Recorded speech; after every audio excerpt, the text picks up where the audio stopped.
Welcome back to the Media Unrestricted podcast. I'm Chase, And I'm Dylan. and we got a lot of great news to talk to you about. And let's wait no further and get right into some DC news. And let's start with the Batman runtime has been revealed, and it is coming in at a pretty long showtime. But this is coming from HITC. HITC. This is the only source I can find it right now. When I looked at it yesterday. But it says IMDb and other sources have the Batman coming in at 175 minutes, which is 2 hours and 55 minutes. And this is the longest Batman movie. The next closest longest would be The Dark Knight Rises, which is at 165 minutes. So just 10 minutes less. And then the other one, I guess, in superhero movie wise, would come close would be Avengers Endgame, of course, of 181 minutes, and The Watchmen, which is 163 minutes. You don't hear a lot of people talking about that one. But so 2 hours and 55 minutes is where we're looking at right now. And, excuse me. I mean, that's definitely pretty long, but you know what? I really think this movie is going to rock. So I definitely feel like it's only going to feel like maybe just a little over 2 hours. I really don't think it's going to feel like that 2 hours and 55 minutes at all. It definitely seems like, from what the trailers got, it maybe looks like we're going to get a lot of Batman. I'm not fully for sure. Who knows? Everything we see in the trailer might be the only what we get of Batman, for all we know. But 2 hours and 55 minutes. I said it is long. That is definitely for sure. But if people like us, all these nerd fans, can sit through Avengers Endgame and have no problems, I think we can easily all get through this one. With definitely only being just about 6 minutes difference. So we'll see. The movie just comes out in just a couple months, and I'm super excited to see the Batman. I'm ready to see Robert Pattinson kill this role. I'm ready to see the Riddler, and I just can't wait to see how it all turns out. I'm sure kind of those early reactions probably be hitting the web here very soon, so please stay tuned for that. We will definitely break those down whenever they release. But Dylan, what's your thoughts on the runtime? You think it's perfect? Should be a little shorter? What do you think of it, man? The runtime is good to me. 2 hours, 55 minutes. I'm always down for a long Batman movie. Longest superhero movie we've had since Avengers Endgame, I think.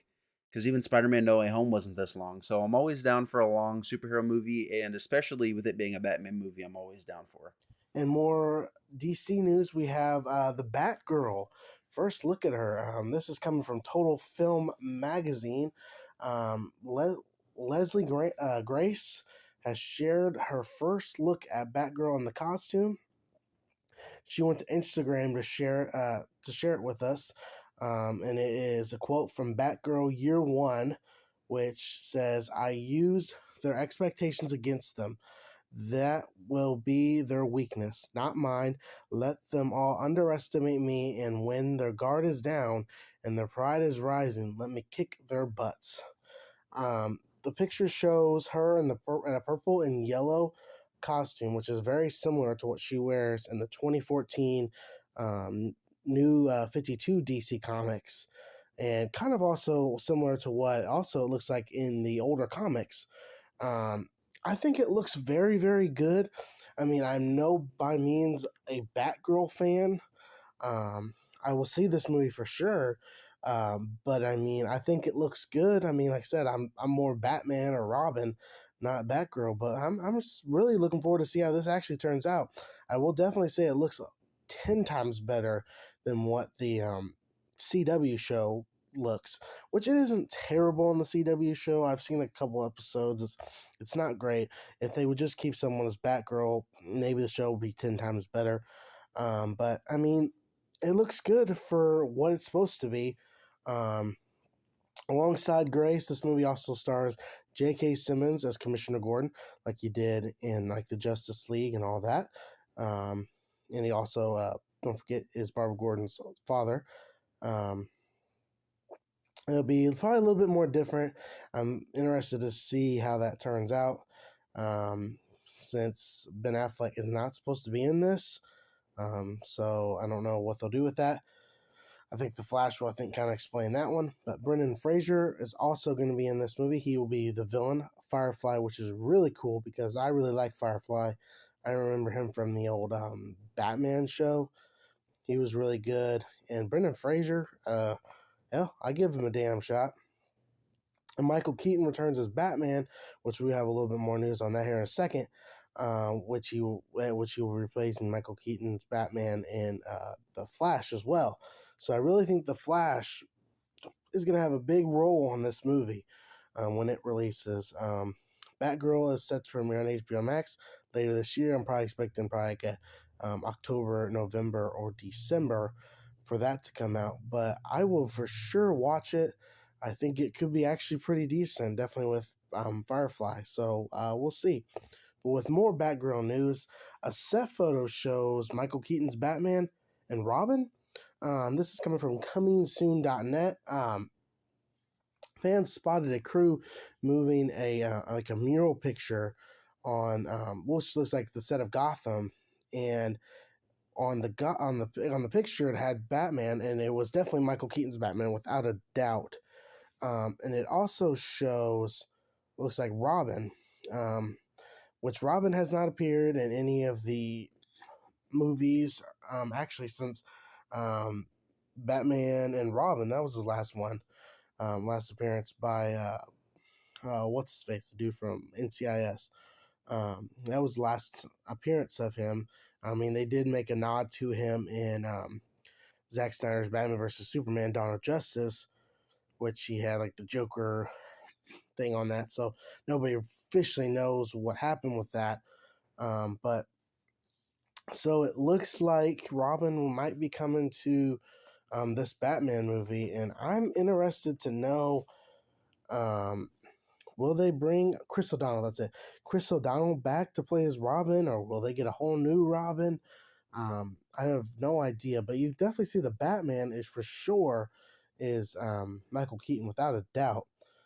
So I don't know, man. If we're gonna get Robin, I am definitely excited to see him again because I actually thought Chris O'Donnell did a pretty dang good job as Robin. I mean, I don't love Batman and Robin. I thought he was better for sure in Batman Forever, but this is definitely exciting news to see how this plays out. I guess we'll find out sometime at the end of this year. Probably a trailer we should be dropping, I would think, here. Maybe Super Bowl? Maybe, I don't know. But Dylan, what is your thoughts on all this Batgirl and all this Batman news? Let me know. I gotta know.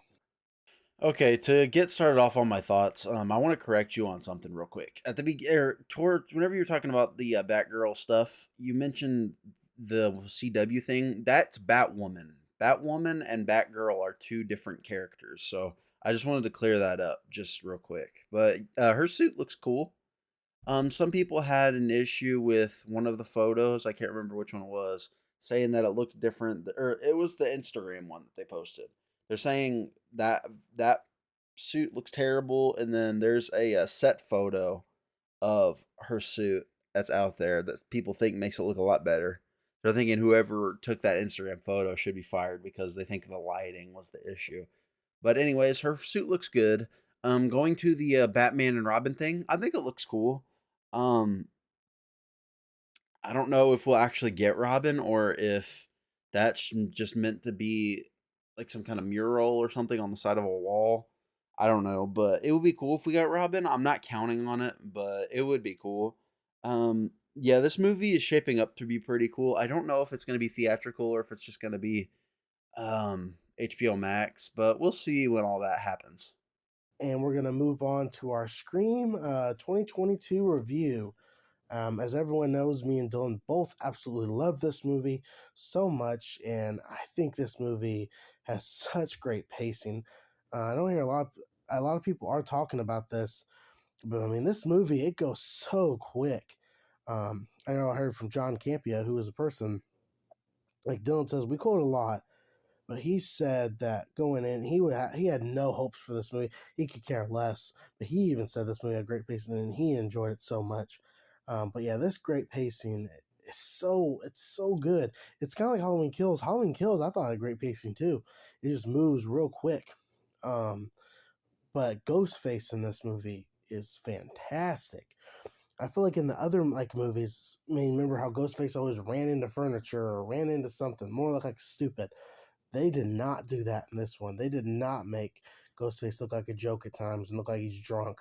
Ghostface is mean and ruthless and just always a bad attitude, which was fantastic. I love seeing this different kind of Ghostface attitude. Um, and Roger L. Jackson is definitely the horror goat.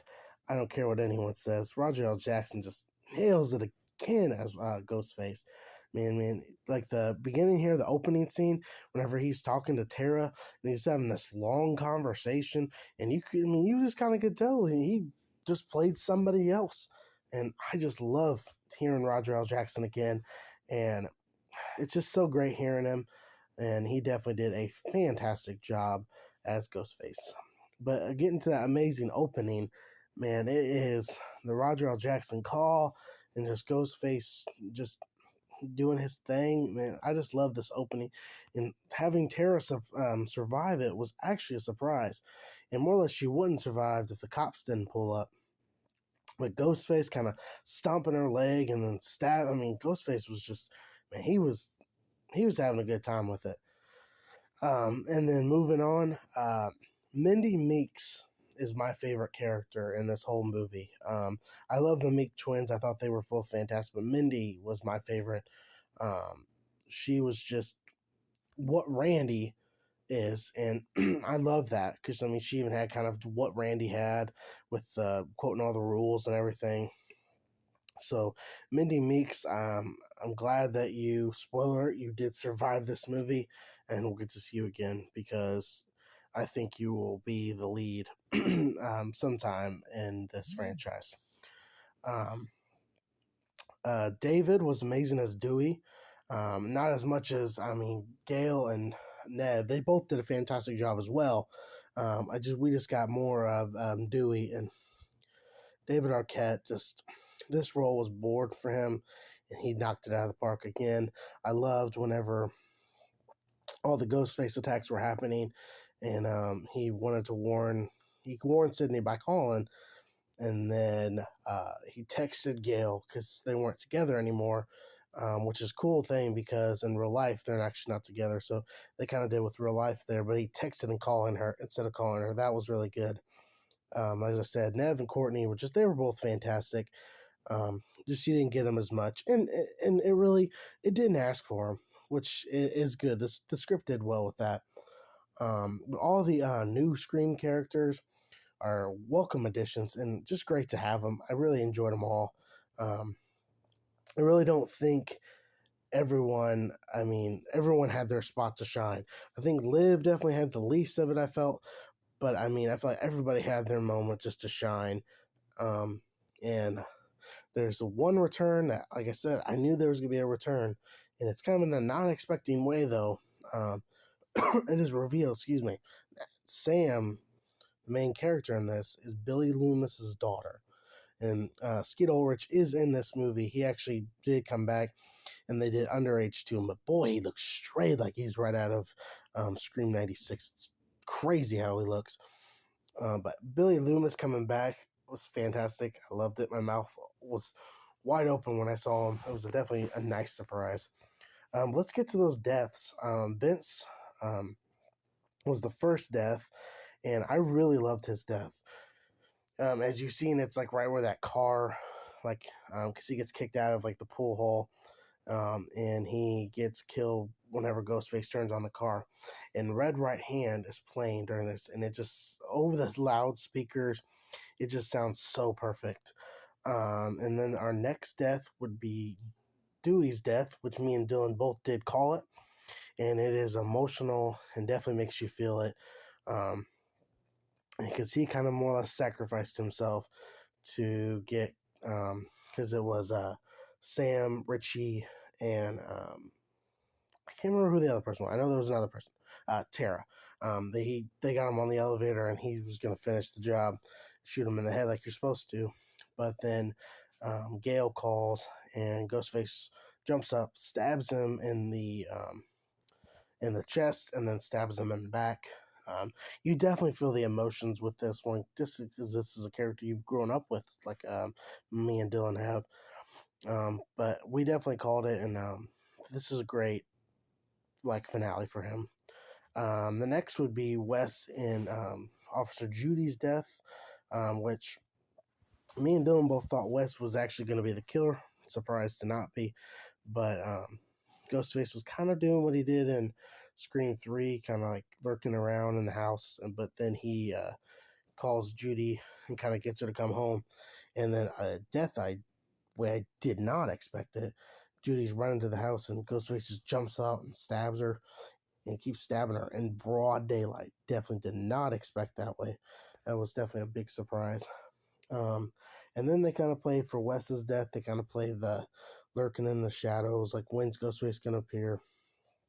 They kind of make it act like he isn't going to appear, but when Wes goes to shut the door, Ghostface is right behind him, and then he stabs him in the neck, and you see it go through, which is really, they did a fantastic job on the makeup work for that one, because that looks so real.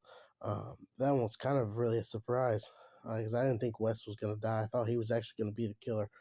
And then our next one would be Chad's stab attack, I guess you could call it. He, after Liv, and because she was going to let him go all the way, but he kind of was like, I don't trust you, which was a funny moment. I love that. But then he goes outside, and Liv kind of like Ghostface hacks her phone, which is something that he did at the beginning of this film. And he like kind of like stabs Chad. He stabs him like multiple times, and it wasn't, if it wasn't probably for Richie and Amber, not Richie, uh, no, Richie, Sam, and Tara pulling up to the house, Chad might have died. And then Liv's died next by Amber, who is revealed to be the killer when she shoots her in the head. And then that is when, at later in the a little bit later, Richie is revealed to be the other killer. Kind of two killers. I feel like we kind of saw coming. They kind of made you definitely second guess that Tara might have been the killer. With Sam kind of trying to help her, they kind of made you definitely question it. But Richie and Amber are revealed, and they are obsessed fans of the Stab series, and they have been definitely disappointed with how the movies have gone, and they wanted to provide a new story to adapt on it based on the true events. And then they plan to frame Sam. So, because what's going on in the Stab franchise, they kind of were having like superpowers or just some like with that metallic ghost face, like I said it would be. So they were planning something weird there. But it's definitely a different motive, and it's actually a motive that's not too bad when you think about it. But they are, like I said, revealed to be the killers. Amber gets her death. Gail and Sydney, like Gail shoots her, and then she puts her hand on the stove and then catches on fire, which is a really cool nod to also Once Upon a Time in Hollywood, where Amber, her character, the person who played her, actually catches on fire because she's part of Manson's cult. And then Richie's death gets stabbed by Sam multiple times, which kind of opens Sam's door to being maybe a killer in the future. But yeah, I really think there's going to be a sequel. There's definitely room for it. Absolutely. I would love to see more, that's for damn sure. But I definitely think it opens the door for Sam to be a killer at one point in time. But I really think if we get a sequel, Nev and Courtney will not be in it, sadly. Um, I just don't think there's a reason for them anymore. I think they're done, and we thank them for all their service to the horror franchise, but I just think they're done, and I think this movie doesn't need another them to come back. I mean, I love them, but I just don't think so. But yeah, Scream 2022, I give it an easily probably a 8.5 out of 10. I just thought this movie rocked. I loved it so much. Can't wait to see it again. It was just everything I've been expecting. Dylan, what is your full thoughts on Scream 2022? Well, I don't want what I say to sound like lazy or like I don't know. I just don't want it to sound like lazy or that I'm not putting a whole lot of effort into what I'm saying. Mainly because in your review, you went over the majority of everything. And like for a lot of it, I feel exactly the same way. But I just loved the movie, I think, a little bit more. I don't know. To me, everything just seemed to flow just seemed to flow really well. And I liked how all the scenes went together. I liked how all of the legacy characters got brought back and their how they were just treated so well in this movie. And they're like all the reviewers say, Nev Campbell is barely in this movie, and I'm gonna be honest, she's not really missed. Like I love Nev and I love her legacy throughout the series, but this story really is for the new characters that were introduced. And they were like so well written characters and so well acted characters that the legacy characters just really weren't missed other than Dewey. Like Dewey to me, I would have been perfectly fine if Dewey was the only legacy character that was in this movie and it was just the movie full of the new characters because they were all so well acted and like everything just fits so well together that this is oh man, this is my second favorite movie in the Scream franchise behind the first one. I still think the first one I think is up there as my top 3 favorite horror movies of all time. But this is my number 2 favorite in the series. And I think coming out of the theater give it a 9.5 and I'm going to bring that slightly down. I'm going to bring that to a 9. The only reason it loses a half is because thinking back on the movie now is because the killers were way too predictable. Me and Chase both thought that Jack Quaid in the marketing was being set up as a red herring because they were really making you think about and kind of pushing him in marketing as possibly the killer, which, I mean, we find out that he is one of the killers. And they push throughout the whole movie, don't trust the boyfriend of the main girl, which obviously, again, turned out to be the case. And then we also thought in our predictions that I think her name was Amber, that she was the quiet one. We didn't really get a whole lot of information about that we considered the wild card. She turned out to be the killer as well. Like we were talking about that, I think in our predictions that we thought Amber being a killer would just be too predictable because like she hates Samantha, so that she has that motive, and then she's the girlfriend of Jenna Ortega's character, and so and she like I said she didn't really have that much screen time in any of the marketing or anything really, and we didn't really know much about her character, so she'd be kind of obvious as the killer, and obvious is exactly what they went for. So that's what I'm taking a half off for them just being too obvious with who the killers were. Like we could have chosen those two as the killers if we wanted to because of how obvious the marketing was making them look like the killers. And I guess that's partly where the shock comes from is, oh, we're pushing them to be the killers, but you won't think they're the killers because every time they're pushed as killers, they never turn out to be. Well, they were. And that's where that 9.5 drops down to a 9 for me is the predictability of the killers turned out to be who the killers were, and that's what dropped it down to that for me. So my grade for Scream 2022 is a 9. If the box office for Scream is fantastic, it's really looking like we're going to get a Scream 6. But if you can, go out and support this movie some more. Go watch it maybe one, two, three more times and give it some more money so we can for sure lock in a Scream 6 because we'd really love to see that. And moving on to our TV show section, Moon Knight trailer thoughts. This is coming from CNN and The Ringer is where I got this from. If nobody knows what Moon Knight is, which there are probably a lot of people that don't know what Moon Knight is, this show will tell the story of Isaac Stevenson Grant, a man who becomes plagued with blackouts and memories of another life. Then Steven discovers he has identity disorder and shares a body with a mercenary, Mark Spector. As Steven slash Mark enemies converge upon them, they must navigate their complex identities while thrust into deadly mystery among the powerful gods of Egypt. So it has a great kind of like story to it, and I don't know a lot about Moon Knight. I've seen him before. He looks fantastic as a character. He's kind of like the Batman of the Marvel universe. Um, so The trailer, it definitely doesn't show much of Moon Knight.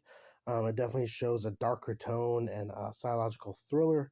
But the only time we really get to see Moon Knight is there's one part where Steven's kind of changing into him, and then there's where he's beating somebody up, beating something into a pulp in the public bathroom, like, and he kind of like walks toward the screen.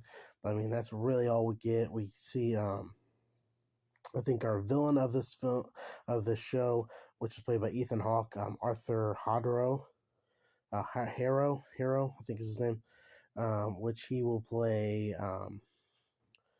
the Sun King, which is a cult leader who embodies the teachings of Sun God Ray. So you kind of see him slightly. I think this show has the possibility of being something really, really good. I just hope it keeps that darker tone and just gives you a lot of Moon Knight, because the trailer wasn't showing a lot. So please, I hope there is a lot. This will be a 6 episode series, and they finally gave us a release date, which comes out March 30th. I thought this trailer was pretty decent. I really just hope it turns out well and better than the other Marvel shows. Dylan, did you get check this trailer out? And what did you think? Yeah, I got to check the trailer out, and I do agree with you that the trailer was decent, and that's the word I would go with, is decent. I don't I'm not really getting all the hype that people have for this show. Like I didn't like, other than the trailer being decent and like you said, the fact that it didn't give us a whole lot to go off of. I don't get why people are so excited for this. Like for me personally, like sure the trailers were decent, but it just really didn't do a whole lot for me. Like I'm not excited for the show at all. I want to go into it excited. I'm just not. Like maybe it's because they didn't give us enough looks at the Moon Knight character himself, or the fact that they're giving a Disney Plus show to like a D-list Marvel character when there are tons of other characters they could have brought in. I don't know. I'm just confused as to why they chose Moon Knight and to why we should really even care at all. Like, I'm not trying to sound negative.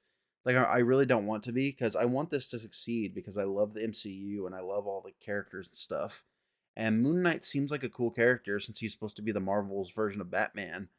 But I don't know. I'm just not invested in this. I need to see more. Give me a trailer with more substance.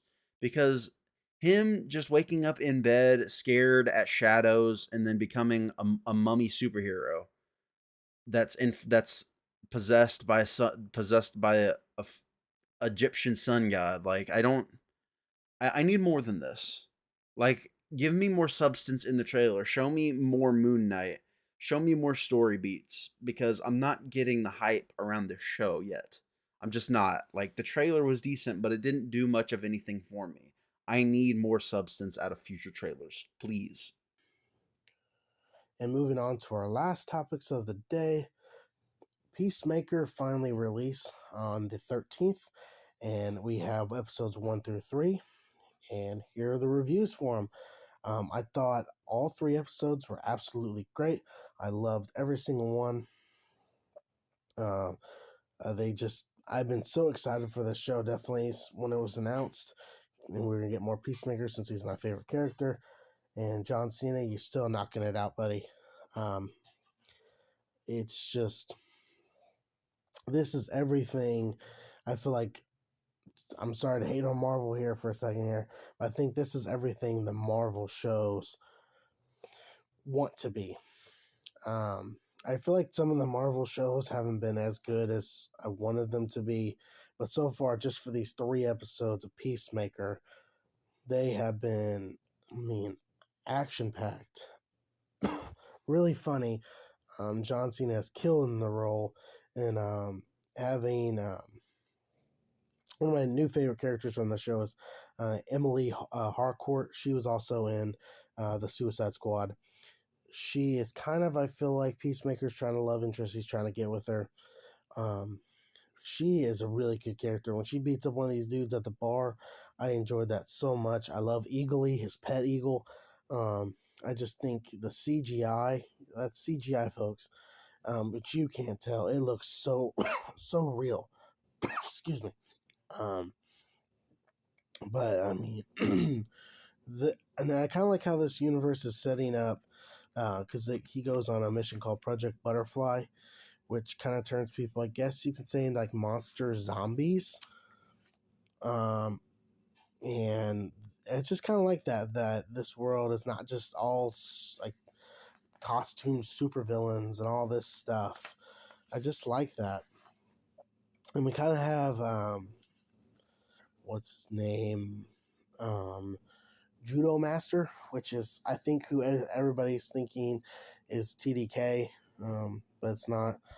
But he looks cool, and he's at the end of episode 3, and we're gonna get more of him.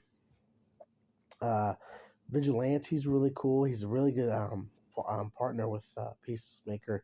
He's not that annoying. He really just he's kind of like a Snake Eyes. Actually, what Snake Eyes should have been.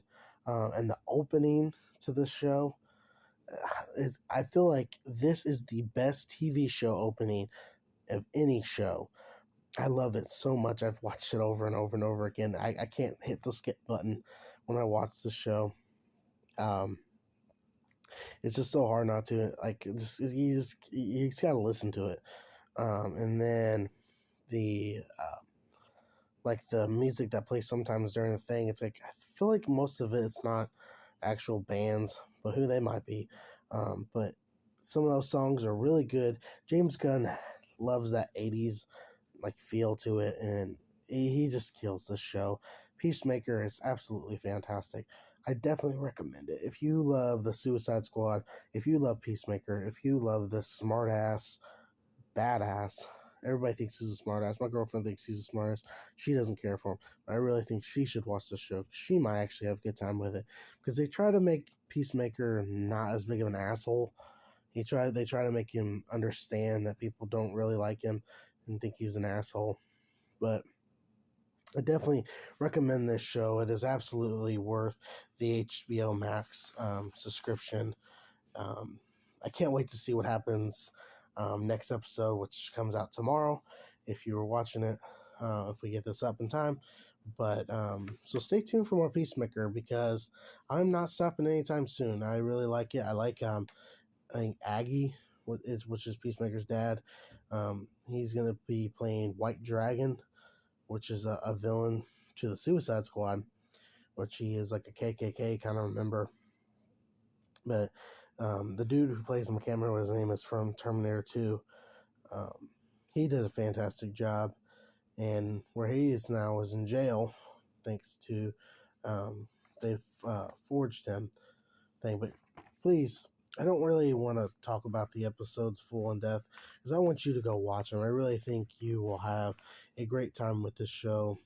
Um, so stay tuned for more Peacemaker news, for sure, because I can't wait to finish out the rest of the season. Dylan, have you got a chance to see these episodes? What did you think of them? Are you excited to finish out this season? Do you hope there be more? Because I definitely do. I'd love to see more Peacemaker after this. Again, more like a movie, or maybe appear in another Suicide Squad movie or something like that. I'd love to see it for sure. But Dylan, what do you think, man? Yeah, to get started off on that intro, like everybody is saying it's the best opening to any show ever. Are they talking about the intro where they're all dancing? Because like I don't get why people like it so much. I don't. Like it's just them dancing. Like I watched it the first episode because everyone was praising it so much and saying how much they liked it. And then I skipped it every other episode I watched after that first one. Like, why do people like it so much? It's just so fucking cringy. I don't like it at all. I hate it. I don't like it. I skip it every episode now because I don't like it that much. I just don't like it. It's so cringy. I have a low tolerance for cringe. I'm sorry. I just don't like it. But anyways, yeah, I agree with you. I love the show is so great. Like you said, the Marvel shows, like you said, wish they could be like this because I love the MCU. I do think the MCU has been doing way better than the DCEU, but this show in particular is like really great and really shows off like what the DCEU could be capable of. I'm wondering if it also has to do with James Gunn, because James Gunn is a master at doing this stuff, because it's just absolutely incredible what he's able to do with some of these characters. Like there's even references in here, like subtle references to him being fired by Disney and being hired by Warner Brothers, excuse me. And the way John Cena portrays Peacemaker in the show, he does make him more of like a lovable goofball as compared to the asshole he was in Suicide Squad. Like there were even scenes, and I think in the first episode, where he was sad over the death of Rick Flag, which really does give a lot to his character. And there's even flashbacks to the Suicide Squad in the show. And like it's just really cool how they're doing everything in the show and how it's progressing. I can't wait to see where they go from here. It's gonna be great. And thank you for listening to this week's episode. We fully appreciate it. If you would like and subscribe, me and Dylan would definitely appreciate it. And we'll be back next week to talk more movie and TV show news with you.